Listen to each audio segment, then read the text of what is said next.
Halo teman-teman, kita bertemu kembali di dalam channel YouTube saya, Januari Sihotang, sebuah channel YouTube yang fokus di bidang ilmu hukum, dunia kampus, dan juga dunia literasi. Setelah kita belajar mengenai hukum tata negara dalam 17 episode, maka video kali ini saya akan mencoba membagi inspirasi-inspirasi judul dan rumusan masalah skripsi kepada teman-teman.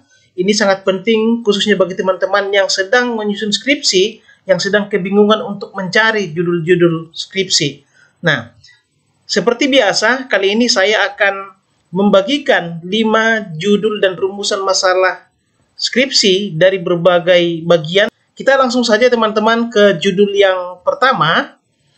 Judul yang pertama adalah kajian terhadap kekuatan sertifikat elektronik sebagai alat bukti dalam penyelesaian perkara perdata. Nah, dari judulnya ini sesungguhnya ini merupakan tema yang sangat up to date dan juga tentu sangat menarik, dan banyak masalah yang masih terjadi di sini karena memang pengaturannya belum tuntas, ya. Kita tahu bahwa di zaman atau di era digital ini segala sesuatunya adalah serba digital, termasuk juga dengan pembuktian-pembuktian yang ada di pengadilan, ya. Perlu Anda tahu bahwa ketika beracara di pengadilan, terutama dalam perkara perdata, ada beberapa jenis alat bukti, misalnya surat-surat, sumpah, dan lain-lain. Ini mengalami perkembangan-perkembangan. Salah satunya adalah dengan adanya sertifikat elektronik sebagai salah satu alat bukti di pengadilan. Tentu ini merupakan sesuatu hal yang baru dan masih menyisakan berbagai permasalahan selain pengaturannya yang belum lengkap, terutama dalam hal hukum formilnya. Yang masih menjadi perdebatan juga adalah sejauh mana keabsahan dan kekuatan daripada sertifikat elektronik itu dibandingkan dengan bukti-bukti surat yang lain. Apakah dia setara kedudukannya atau tidak? Kalau misalnya dia setara, apa syarat-syarat yang harus dipenuhi oleh satu sertifikat elektronik supaya bisa sah dan meyakinkan yang dijadikan sebagai pertimbangan oleh hakim di dalam mengambil sebuah putusan. Nah, oleh karena itulah kemudian saya masukkan rumusan masalah yang pertama, yaitu bagaimana kekuatan sertifikat elektronik sebagai alat bukti dalam proses pembuktian perkara perdata.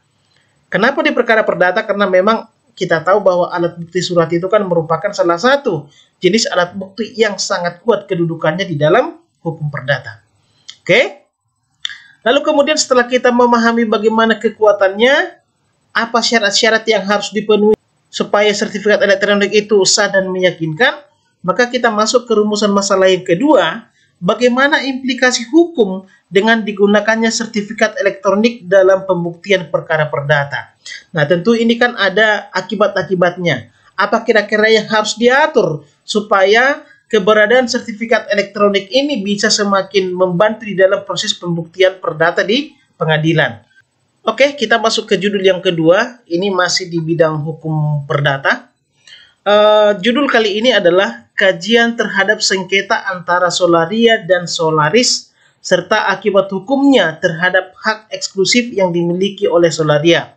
Ini merupakan studi terhadap putusan nomor 3 Perdata Khusus Haki _2020 Pengadilan Niaga Makassar. Nah, teman-teman, kita tahu bahwa merek itu adalah bagian dari hak kekayaan intelektual. Sebagai bagian dari hak kekayaan intelektual, maka merek itu memiliki hak moral dan juga hak ekonomi. Nah, merek itu semakin penting di dalam menunjukkan identitas daripada sebuah barang atau jasa. Oleh karena itulah kemudian maka merek ini harus dilindungi dan harus didaftarkan ke Direktur Jenderal Kekayaan Intelektual atau DJKI. Dan ketika kita akan mendaftarkan sebuah merek ke DJKI, akan dilakukan proses pemeriksaan apakah memang ada kesamaan dan lain-lain. Tapi kemudian ternyata walaupun pendaftaran merek itu sudah melalui proses pemeriksaan oleh DJKI, ternyata masih ada beberapa kasus yang terjadi karena adanya persamaan pada pokoknya antara satu merek dengan merek yang lain. Inilah yang terjadi dalam kasus Solaria dan Solaris, di mana kita tahu bahwa dalam hukum kekayaan intelektual yang mendaftar terlebih dahulu itulah yang diakui. Makanya kalau ada merek yang sama atau hampir sama dengan merek yang sudah terdaftar terlebih dahulu, maka merek yang terdaftar terlebih dahulu itu memiliki hak untuk menggugat merek yang baru terdaftar atau yang mendaftar kemudian kalau dinilai ada persamaan atau hampir sama dengan merek yang sudah mendaftar terlebih dahulu. Nah, inilah yang terjadi di dalam kasus ini. Nah, oleh karena itulah kemudian ada dua rumusan masalah yang saya ajukan. Yang pertama yaitu bagaimana sengketa antara Solaria dengan Solaris dengan putusan nomor sekian, ya, menurut Undang-Undang nomor 20 tahun 2016 tentang merek. Jadi di sini nanti Anda baca putusannya lalu Anda gambarkan bagaimana kedudukan daripada perkara tersebut, apa yang dipermasalahkan di dalam perkara tersebut. Nah, kemudian rumusan masalah yang kedua, bagaimana akibat hukum terhadap penerbitan sertifikat hak merek untuk Solaris terhadap hak eksklusif yang dimiliki oleh Solaria. Nah, tentu seperti yang sudah saya jelaskan tadi bahwa di dalam hak kekayaan intelektual, siapa yang mendaftar terlebih dahululah yang diakui.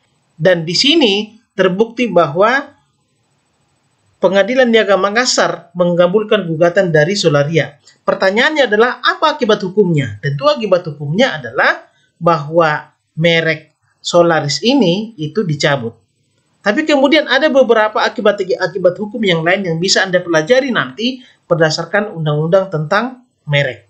Oke, sekarang kita masuk ke judul yang ketiga. Ini masih terkait dengan pembuktian tapi di dalam bidang hukum pidana.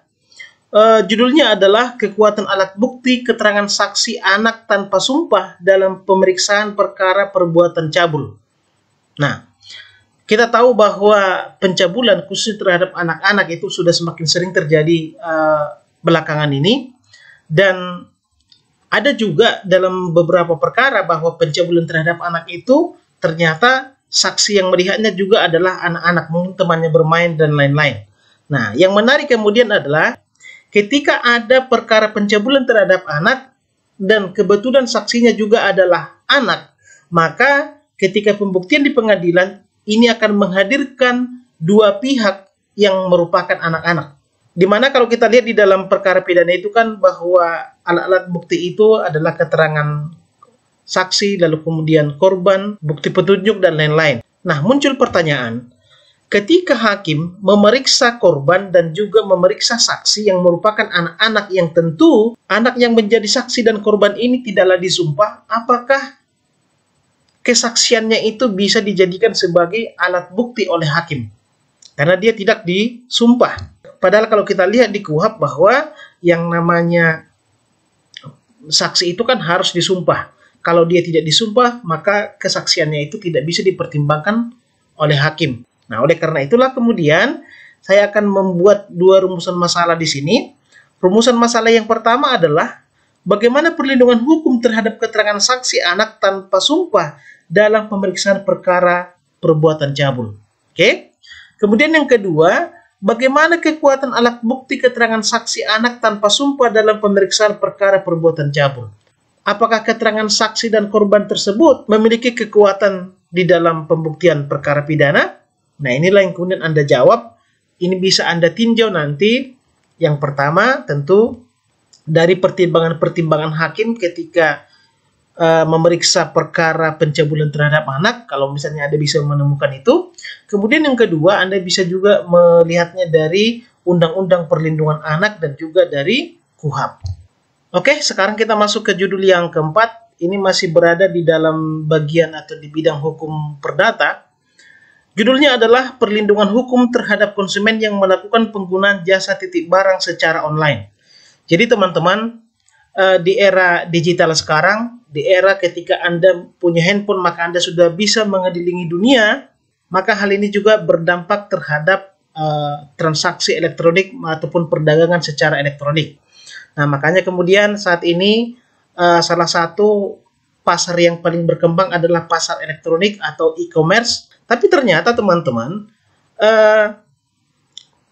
perdagangan elektronik itu bukan hanya ada di e-commerce, tapi juga sekarang ada di beberapa sosial media. Ada beberapa orang yang menyediakan jasa titip online atau just tip online. Just tip online ini biasanya diperlukan untuk barang-barang yang tidak ada di dalam negeri. Jadi misalnya kalau ada seseorang mau bepergian ke luar negeri, lalu kemudian dia mengumumkan di Instagramnya bahwa dia akan ke Paris misalnya, maka bagi siapa orang-orang yang ingin menitipkan untuk membeli barang-barang bermerek atau barang-barang yang branded dari sana bisa menitip kepada yang bersangkutan. Dimana kalau misalnya barang tersebut dibeli di Indonesia harganya akan sangat mahal.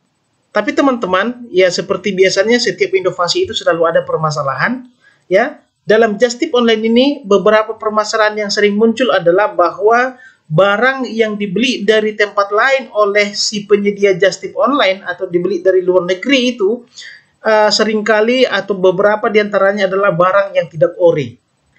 Nah, ketika si konsumen merasa tidak puas, kira-kira langkah-langkah apa yang bisa dia lakukan? Nah, oleh karena itulah kemudian saya membuat rumusan masalah yang pertama, yaitu bagaimana perlindungan hukum terhadap just tip barang online. Sebenarnya mengenai perlindungan hukumnya ini hampir sama seperti perlindungan terhadap e-commerce.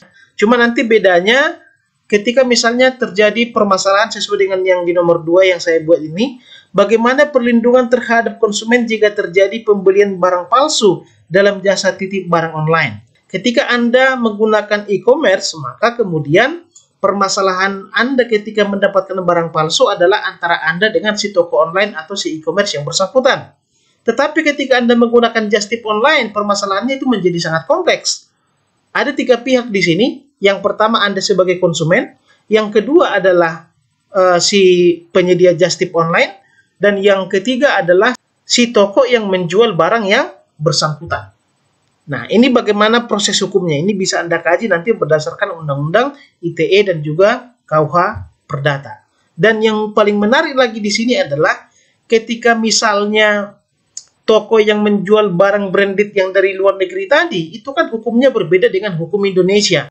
Bagaimana keberlakuan hukum Indonesia terhadap toko yang menjual barang tersebut?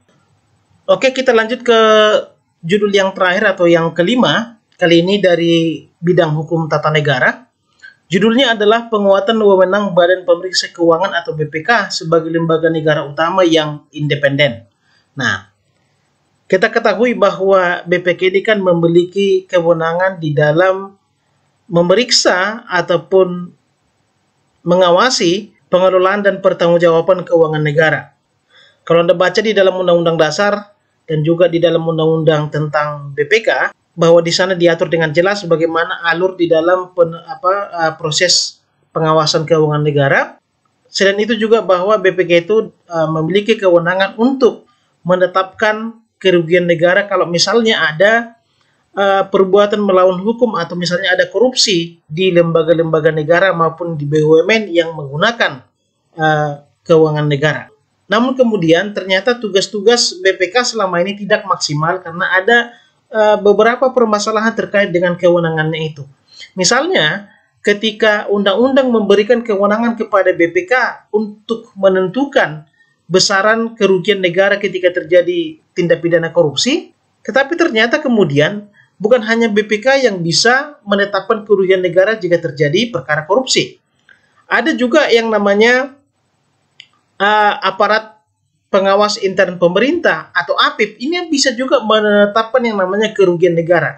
Ini kan sesuatu hal yang sangat ganjil. Kenapa saya katakan demikian? Karena keberadaan BPK itu kan untuk mengawasi keuangan daripada negara atau keuangan daripada pemerintah. Makanya BPK ini sering disebut sebagai pengawas eksternal. Yang namanya pengawas tentu harus berada di luar dari yang diawasi. Tetapi ternyata undang-undang juga mengakui bahwa ketika terjadi permasalahan atau kerugian keuangan negara di dalam tubuh pemerintah, penentuan kerugian negaranya bisa dilakukan sendiri oleh APIP, yang ternyata APIP ini juga berada di dalam pemerintahan itu sendiri. Nah, inilah salah satu yang menjadi dilema ataupun menjadi permasalahan bagi BPK, karena bisa saja misalnya besaran kerugian yang ditetapkan oleh BPK itu berbeda dengan yang dibuat oleh APIP. Ini supaya BPK sebagai lembaga negara yang mandiri dan sebagai lembaga negara utama di Republik Indonesia itu semakin kuat, maka kita akan bisa teliti itu dari 2 permasalahan yang saya buat. Yang pertama adalah Mengapa kewenangan BPK dalam Undang-Undang Nomor 15 Tahun 2006 perlu diperkuat? Nah, saya sudah jelaskan tadi bahwa kewenangan BPK ini perlu diperkuat, salah satunya karena memang keberadaannya itu justru menjadi dilematis karena ada juga lembaga internal pemerintah yang bisa melaksanakan kewenangan daripada BPK, khususnya di dalam menentukan kerugian negara jika terjadi perbuatan melawan hukum ataupun tindak pidana korupsi di internal pemerintah ataupun di dalam BUMN. Kemudian yang kedua, upaya-upaya apa saja yang dapat dilakukan untuk memperkuat kewenangan BPK agar menjadi lembaga negara utama yang independen. Tentu upaya-upaya yang bisa dilakukan yang pertama adalah mengubah undang-undangnya. Ketika undang-undang memberikan kewenangan penetapan kerugian negara terhadap APIP dan juga kepada BPK, ini kan sesuatu hal yang menjadi standar ganda di dalam penetapan kerugian negara, dan ini tidak baik, tidak ada nanti kepastian hukum di dalam hal ini. Kemudian yang kedua juga, ya kinerja BPK ini juga harus semakin dikuatkan supaya kemudian dukungan terhadap BPK itu semakin kuat. Oke? Saya rasa itu 5 judul skripsi dan rumusan masalah yang potensial untuk Anda garap di dalam skripsi Anda. Semoga video ini dapat membantu Anda. Terima kasih.